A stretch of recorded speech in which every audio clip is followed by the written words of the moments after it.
DSP గారు అంటే కూడా మాకు చాలా గౌరవం ఉండేది. ఆయన ఇవాళ ప్రవర్తించే తీరు చాలా ఆశ్చర్యంగా ఉంది.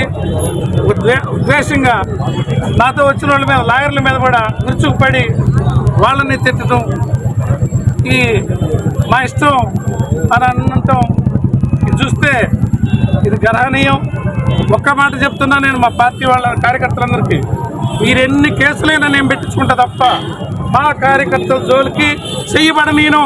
మా కార్యకర్తల మీద పోలీసులు చేయేస్తే మాత్రం మేము ఊరుకోలేమని, ఎందాకైనా వెళ్తామని, ఆ క్రమంలోనే వాళ్ళని పడతారేమో ఆ అమాయకులని చెప్పి నేను ఇక్కడికి రావడం జరిగింది తప్ప వాళ్ళ కస్టడీలో ఉన్న మనుషుల్ని నేను బయార్స్గా లాక్కెళ్ళాలని రాలా.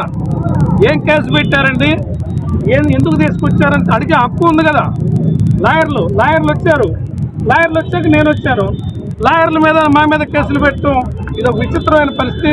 దీన్ని ఖండిస్తున్నాను. ఎస్పీ గారి దృష్టికి కూడా ఇది తీసుకెళ్తామని సందర్భంగా తెలియజేస్తున్నాను.